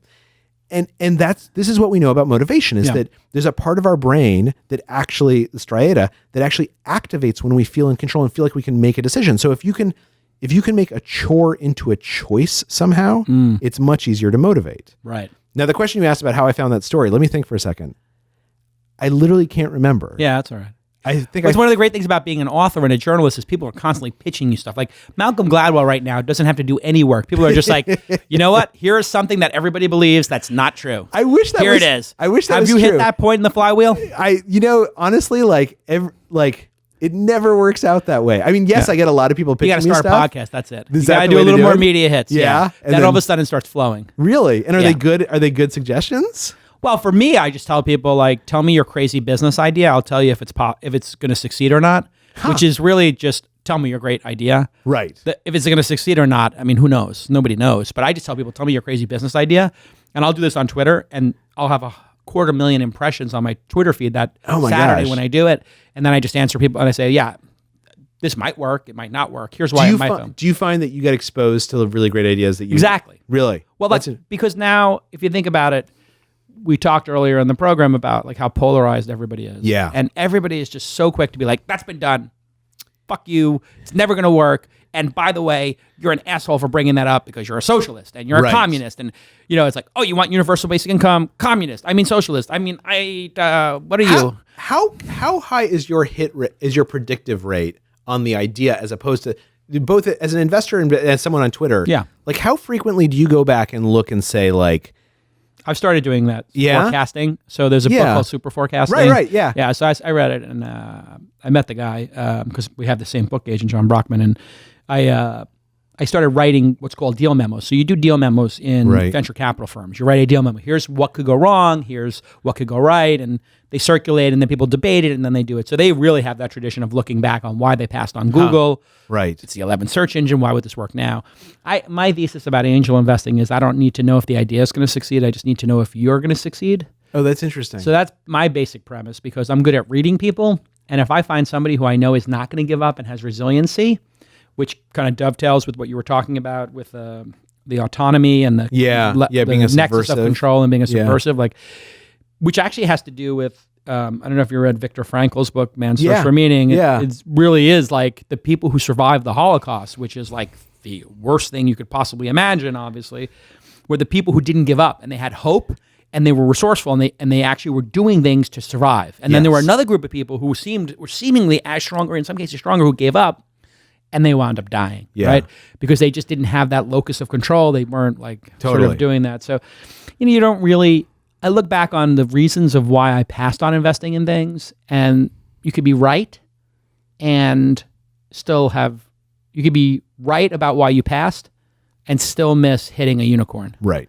So in a lot of cases, like your theory on why Twitter's going to work or not does not matter. You just have to have a theory that Evan Williams is a spectacular entrepreneur who has great insights and knows how to build companies. And Elon Musk is probably going to fail at rockets, and they're probably not going to be able to land themselves. Nobody's ever done that. That's probably a crazy idea. But Elon's Elon. Right. Travis is Travis. Like That's certain interesting. people are just not going to give up and they're going to be dogged. And the problem matters to them a lot. And if the problem matters to the person, then when they wake up and 99 out of 100 days as a founder are horrible, and then the 100th day is just shitty, like right. it really is that bad. Like your reward for being a CEO is that you hire the smartest people you can find, and the problems they can't solve, they bring to you. Right. And it's Right. like, well, thank you for that. Like, I really appreciate having hired you now. That And by the way, like most of them think that you're doing your job wrong because you're not Exactly. spending enough time solving their problem. exactly. So it's just horrible as an existence. So you need somebody who is going to wake up and say, you know what, I still want to go to Mars, Yeah. or I still want to have Ubers in Vegas, even though they're trying to stop me, or I got to stop De Blasio from capping the number of Lyfts and Ubers because that's wrong. People deserve to have more transportation options. You need to just have those dogged people who are just not going to stop. Yeah. And if they're smart and they have skills, right? A lot of people have skills, a lot of people are smart. But if you combine that doggedness and a personal itch where you just want something to exist in the world, that's the volatile combination. That's that interesting. changes the world. It doesn't mean they're going to succeed at this company, but it means they're going to succeed at some point in life, is my theory. And as an angel investor, how many hits do you have to offset the misses? Okay, and by the way, I just want to let people know, because the criticism of this show and some people write the 1-star reviews is that I talk too much, but I agree with Charles that he could ask me some questions towards the end of the podcast. So that's where we are. Now I'm totally fascinated by this. So anyway, a mega hit like an Uber could pay off thousands to one. Really? Thousands. So you could have thousands of misses, thousands of other I could companies. miss 1,000 companies and still be 5,000x in an investment like Uber. In a normal unicorn, that's not a Right. decacorn, tens of billions, but in a normal one, you probably invested at $5 million, $10 million valuation. So when it hits $5 billion or $1 billion even, let's just do $1 billion for the math, it's easier. If you invested at $10 million, you're 100x. Which Right. means you could have 99 losses. Now, you may be diluted down. Other people buy shares in the company, so you're Yeah. 50x. But if you hit a unicorn every 100 or 200, you're probably going to be in amazing shape. I've done 150 investments. 6 have turned into unicorns. And That's those pretty- 6 were in the first 125. So I was probably cruising at about 1 every 21. I've increased the number of companies I've invested in, but also there are probably 4 or 5 in that group that are, 250 million and up in Right. valuation. So Right. if you put those together, maybe I'm at, and you combine them, maybe I'd be at 8 unicorns, but it's never been done in history. That's why I wrote the book. Yeah. That's Because I was interesting. like, you know what? We talked earlier about this, like, people are like, I want to be a thought leader. So if Right. I'm going to be a great angel investor, I should write a book I'm about excited angel to read investing. this book. I want to go read it right now. You're going to like it. It's a lot of like raw stories and just, my worldview on how I did it. And Yeah. we'll see if I think you'll like it because it has a voice. This is like the interesting conversation with the publisher with Right. when they were like, hey, we got a ghostwriter for you kind of situation, or this is an option.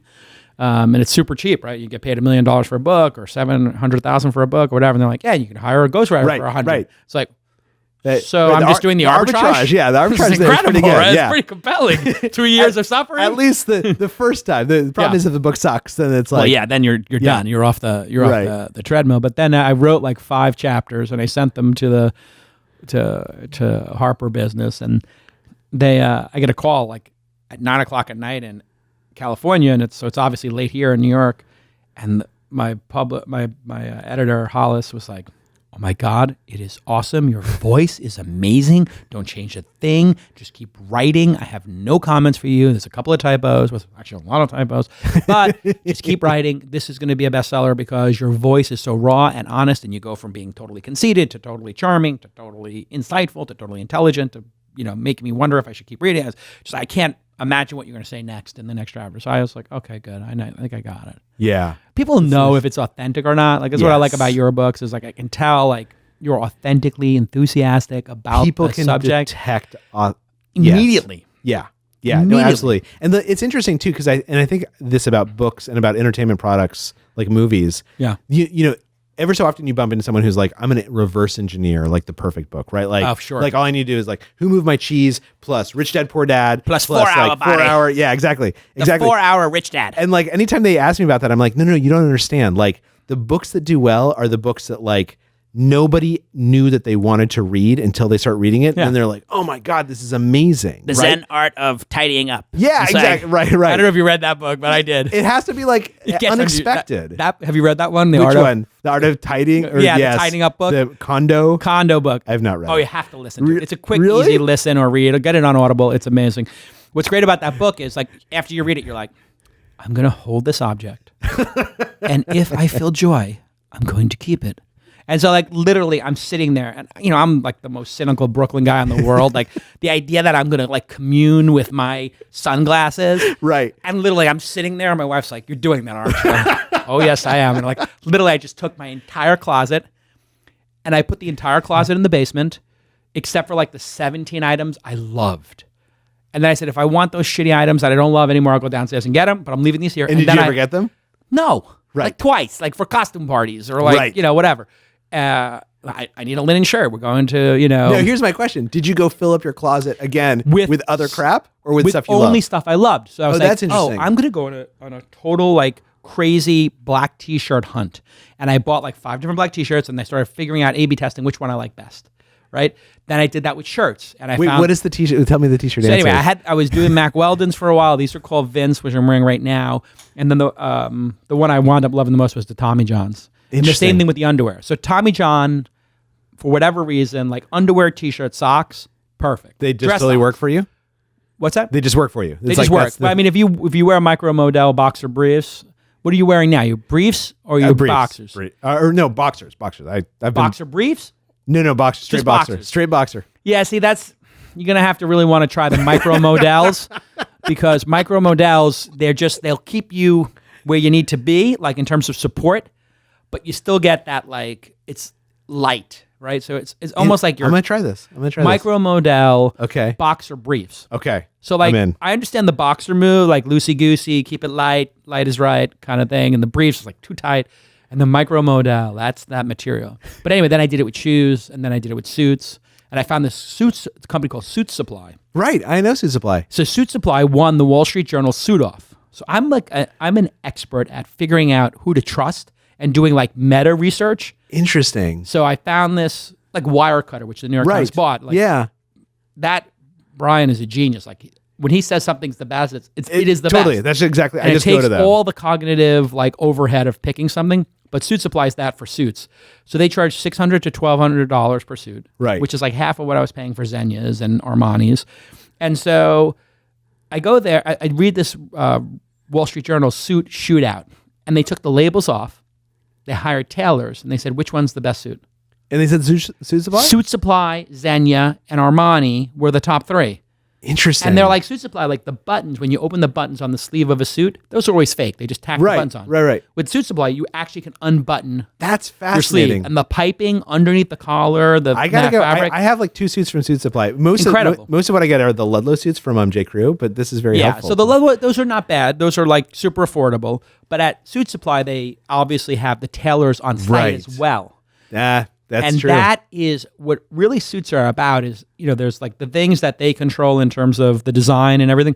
And then there's how it fits you and how it Then looks there's and the drapes on tailoring. you. Right. And so the tailoring is key. So that I was like, Suit I Supply is didn't my know thing. I was going to learn about fashion on this show. Well, here's the thing. It's just there are certain people who make the best things, but now price and best are not correlated That's anymore. totally true. And what Suit Supply was like, we're not going to do ad campaigns. Like, Right. We're not putting these on George Clooney. It's a crazy Therefore, name too, right? Suit Supply. It's like the worst name they're from ever. Amsterdam. Are they really? Yeah, they're from Amsterdam. They just started opening up stores everywhere. Because a couple of people have mentioned it's like telling someone a secret. It's like you want to go to Suit Supply, right? It has the worst name ever. It sounds like Burlington Terrible. Coat Factory. Yeah, it's like but sock, it's actually great suits. Yeah. Piles of socks. Yeah, it's our new piles of socks. A batch of. All right, let me see if I got everything here. I got the SNL, check. I got the nursing homes, check. Procrastination is one thing we didn't talk about. Oh yeah, we could talk about procrastination. That's an interesting one to me I because think a lot of people have suffer from been it. a procrastinator for most of my life. Really? Does I it bug you? was. No, I kind of stopped doing it because what I decided to do is the things I was procrastinating on that I didn't like, I then outsourced. Because Interesting. I started to realize things that I was procrastinating on and then things that were just things I didn't like. Like I Right. hate the legal work involved in what I do. Huh. So I just was like, I'm going to have my chief of staff and my attorney execute all the legal stuff within these parameters. And I just kind of like outsourced it almost or just created a system Right. where I don't have to deal with it as often as you would have to as an angel investor. But I was procrastinating in my younger years. And then I started to realize what was important, like in terms of for my job, it's like meeting with founders Right. and helping founders. And you actually enjoy that, right? And I enjoy That's- that. So I was like, what are the other pieces that I don't enjoy? And I removed them. That's which I think is a huge part of procrastination. Is The it? other part? Yeah, the science tells us that figuring out like what you should actually spend time on is the key. Is one of the huge keys for productivity. Why right? is that important, productivity? Well, because everyone has this thing that's called cognitive need for closure or need for cognitive closure, which is that we want to feel productive. But oftentimes it's very easy to mistake busyness and productivity, right? So to-do list is a great example of this. Most of us write to-do lists and most of us use them the same way. I used to use them the same way, which is that you use it as a memory dump. So you basically write like everything that you need to do on a list. And what we know from studies is that your brain literally will look for the thing that it can do fastest and try and do that first because it feels so good to get it done. Yeah, inbox zero. Inbox zero, right? Like inbox zero, like it feels great to get it. Clear out my voicemail. Right. There's no reason you should be at inbox zero. It's a waste of time, but it feels good. Yeah. So the people who are genuinely productive, they use their to-do list as a prioritization tool, not as a to-do list or memory aid. So usually what they'll have is they'll have like only 3 things on their to-do list, right? And they'll rewrite their to-do list every single morning. And they'll say, what's the most important thing to get done today? The most important thing to get done this week? And if I do those 2 things, what do I want to do next? And like that is actually thinking more about how to use your time. Right. So if you were writing that list, it would say not do legal documents. It would say meet with a founder. Right. And I think that's so when people are procrastinators, part of it I think is exactly that they're actually just not paying attention to what priorities ought to be. Yeah. The second part is that like oftentimes people just need a mental break. Yeah. And it is bad to fight that because what happens is the pressure builds. If you like, there's this Pomodoro method, which I'm sure you're familiar with about yes, productivity. the little tomato timer. Exactly. The reason why all Brilliant. these things work is because if you keep on trying to fight the instinct to go check Facebook, then when it finally explodes, you'll A, feel guilty, and so you won't really feel the relief, and B, you'll check Facebook for like 45 minutes. You'll just go down the hole because you haven't planned around it. Right. So what most of the productivity studies say is at the end of the hour, spend 10 minutes on Facebook. Right. Just decide ahead of time exactly how much time you want to spend. And then it's much easier, right? Instead of fighting who you are, accommodate who you are, which is the same thing you were saying. You hate doing legal work, so you would procrastinate at it. Yeah. Instead, accommodate who you are. Give the legal work to someone else and do the stuff that you love. Right. It is. And the things that make the most impact. This is where Yes. I was like, God, going on CNBC is like, I gotta wake up in the morning. I had to research. It's 10 to 15 minutes of intensity. It's just like, it's not the most pleasant to get up that early to do it and like drag yourself to the studio. But then I was like, my God, people really value the 12-minute intellectual sparring I do every 2 weeks on CNBC. It's not as valuable to me as it is to my audience. Like, they just love it. Right. I don't know why. I don't know what it is about TV. Looking for that impact is like asking yourself that question. Yeah. Is really important. I was like literally at a party, and I'm going to drop another name. Michael Ovitz walks up to me. He's like, "Oh, Jason Calacanis, how are you doing? Good to see you. Oh my God, I just got to tell you, I love when you're on CNBC." And I was like, "Oh, thank you, Michael Ovitz. Why do you like it so much?" He's like, "Well, you always have an opinion, and you fight for somebody, and you have very good arguments, and people do not take a position anymore, but you actually have a well thought out, considered thing. And when somebody shouldn't get fired, you back them up, or when you think they should get fired and move on, that you do." And I just always like cherish when you're on. I was like, "Thank you, Michael Ovitz." Like, it's like really like, what is like? You really thought about this. You have like thank a you, real Mike. answer. Actually has a thesis of why.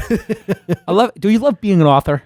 Of all the things you have, journalist, author, which one is like, of the things you do you like just love? I love writing. Like I actually, so I've been making the act of writing, or when people read it and talk to you about it. I'm curious. I love talking. I love reporting, and I love writing. Like the act of writing is hard and it's frustrating. Right. But I feel better afterwards than anything else I can do. Cathartic in a way. Yeah. Or you just enjoy like It feels genuinely. I don't know. It feels genuinely like satisfying. it's like a high when you get done. Like, I did it. Yeah. Yeah. Or like more like you just finished your run and you're like, I'm happy that the 5 mile run might have been hard, but I finished it.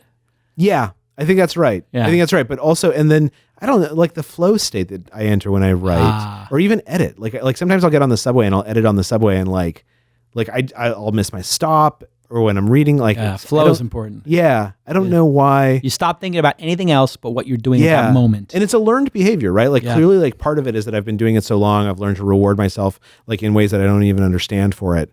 But yeah, no, I get do. that flow state too from writing. Do you? Yeah, for sure. And then the other flow state I get is after I send it, well, it's the reaction, I guess it's that positive loop where just people are just like, nice piece. Right. Nice piece. Good one. Just like one word, or I read it.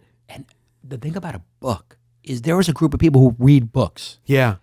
They actually read them and they cherish them. And it lasts for years, right? Like I write something for the New York Times, and like most of the time people don't even realize I wrote it, and then it's gone so quickly. Right. Whereas a book lasts. This is your first book? Angel? First book. Dude, you just made the best choice of your life. Like I'm like, why didn't I do this 10 years ago? You will be shocked how many people 5 years from now come up to you and they're like, I just want you to know I read your book and it changed my life. It was amazing. Yeah. And it's great. It feels amazing. I was at PayPal. I'm like signing books, and I got to sign like 75 books. I love it. I'm taking selfies, and literally 2 of the 75 people who I signed books for said the same thing to me, which was fascinating.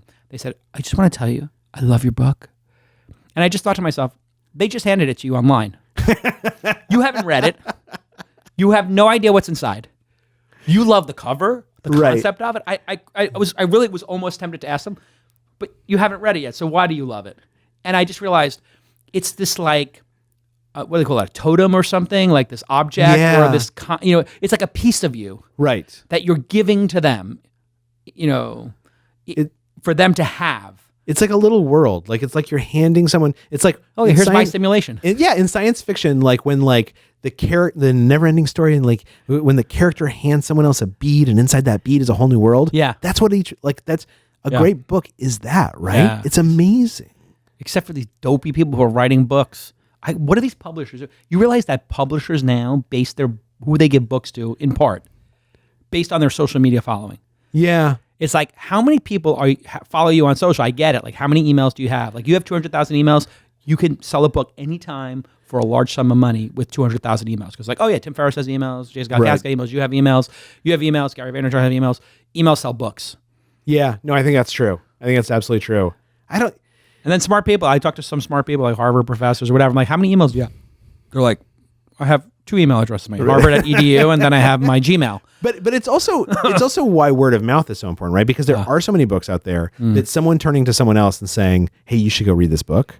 That like that's magic. Yeah, that's actually starting. Like I'm in day 3 of this now, and people are finishing the book like yesterday and today, And telling other people you should go read this book. and they're just like tweeting like, It's- "Oh my god, it's amazing. somebody just like tweeted like, "This is the best book about Silicon Valley ever," and I'm like, it's just about like one little aspect of Silicon Valley, but they're just like nobody ever tells it straight like this, like nobody ever just brings you. It's great. It Yeah. is amazing. I'm really stoked to it. I really enjoy signing the books too. It's Do you do a fun. lot of book signings? I do a lot of book signings. It's kind of cool. I love it. And you get huge speaking gigs, right? I do a lot of speaking. I do a lot God, of they speaking. must I love pay you to a go. fortune, huh? That's got to be mind blowing. When you get right now, you get paid as much for a speaking gig.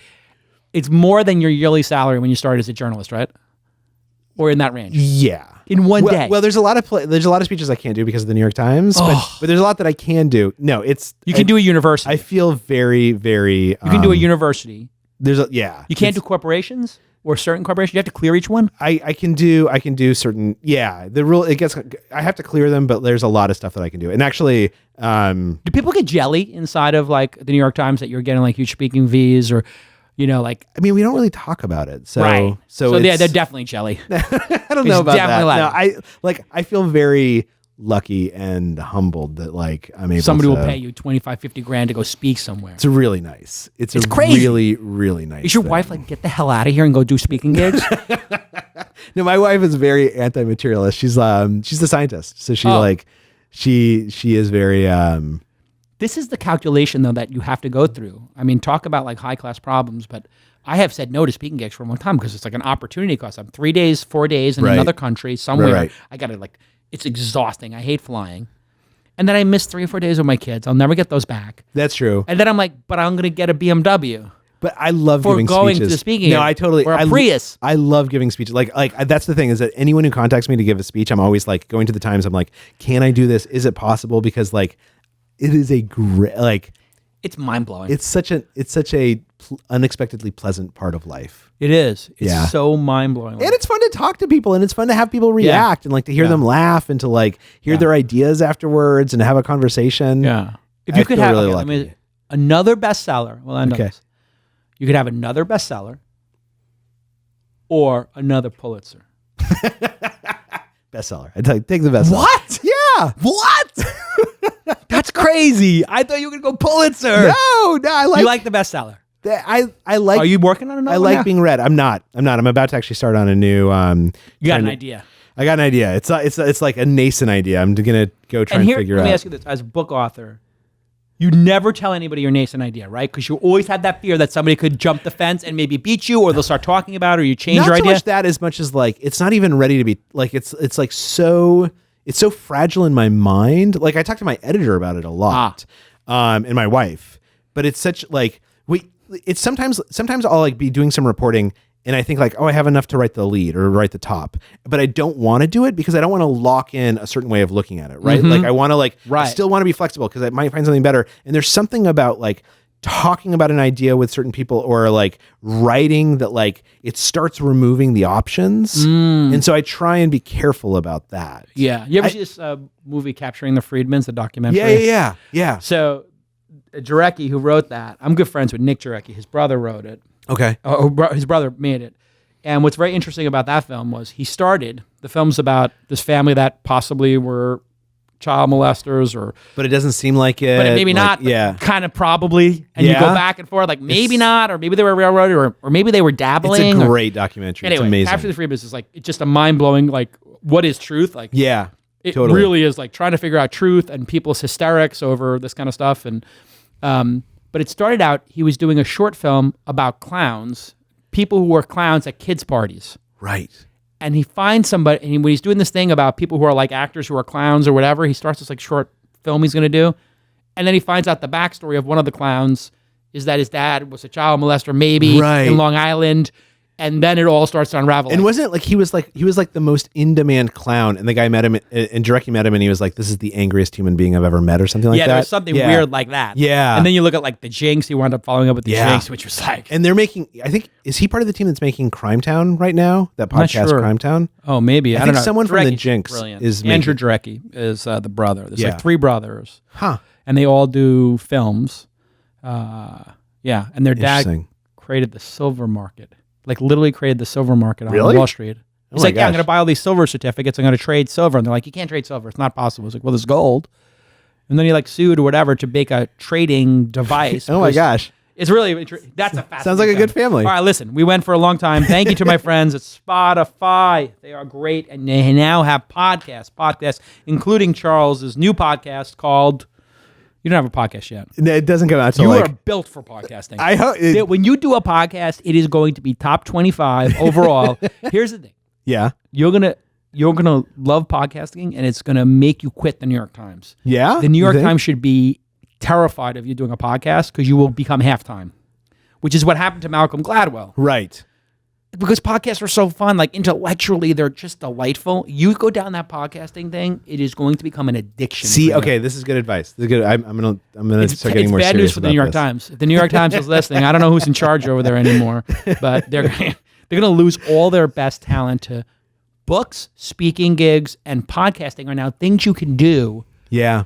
And then journalism is just so hard and ungrateful and grunge work. It's very hard to stay in it. Yeah. No, that's true. That's true. I mean, because you left, right? Like, there's Well, yeah, I like, was like a journalist and I was doing my own magazines and I was an editor and it's just like, oh my God, hard. you're starting over every day yeah. and it's just brutal and then you make a mistake and you got to correct it. And you got to get like, it's just hard. It's hard. It's a hard. really, It's I mean, really hard. I think at this day and age, thank God for the New York Times. Thank God for the Washington Post. Thank God for people doing real journalism. Donald Trump is a complete and utter moron. He's a liar, and it's the corruption level of this family is about to be exposed at the taping of this. Like they're all going to be on trial next week, basically. Not really a trial, but when they get that Deutsche Bank, when they get the Deutsche Bank stuff, I have some inside sources that tell me it is going to be yum yum. Really. Oh my God. Because I had people telling me like 2 months ago, oh, the Deutsche Bank loan, where do you see this? Boom. That's It's going to be interesting. crazy. And so this is a speculation I heard is that the Deutsche Bank loan is backed by Russians. And like some Russian person co-signed it or something. I don't know if any of this is true. This is just talk amongst Interesting. Intelligent people that the Deutsche Bank stuff is explosive. And when Mueller starts collecting all these wire transfers and then the number of Russians washing money through Trump apartments around the world supposedly is nuts. Oh, that's interesting. So imagine there's a 50-unit apartment complex in Miami. Right. And 30 of the units or 20 of them are Russians and they all paid list price. That's interesting. Yeah, it's going to be. I don't think God. we're going to run out of news The anytime greatest soon. thing you can do if you hear my voice right now, subscribe to the New York Times, subscribe to the Washington Post, and it's great. You guys The are New big- Yorker. New Yorker is fantastic. New York are fantastic. You have The to Atlantic? The Atlantic. Subscribe to great journalism. That is the greatest act of defiance at a moment like this, because these journalists, they are not getting paid a lot. They're not getting rich. They are doing this because they want to find the truth. Yeah. These are the Jedi Knights of the Republic, are journalists. No, I totally and agree. We're deriding the Jedi. I literally look at you guys as a bunch of Jedi who are I like... love it. I'm going to tell my and- kids. I'm a Jedi. You are. I mean, you're fighting for truth. It is like the most beautiful search you could have is for the truth. What do we know in this world? We don't know what's going on. No, I totally agree. You're uncovered. That stuff you did about Apple and changing your kids are going to look back at your life. They're going to get to a certain age and say, my dad won a Pulitzer and he helped a lot of, not Knock on millions, hundreds of millions of factory workers in Well, China. They might also say, my dad's the worst. I hate my parents. Yeah, that's he won't lend me the Tesla, and he won't let me give me self-driving car credits. Get to work. All right, listen. Thanks again to Spotify, and thanks to Spotify for promoting the hell out of my podcast on their new app. It's good to have That's friends great. in high places. That is great. I think now Spotify is like it's getting close to 10% of the downloads. Really? I think. Yeah. Wow. That's Spotify's running the table. Woo. It's nice. Spotify is a great product. All right, we'll see you all next time on This Week in Startups. Bye bye.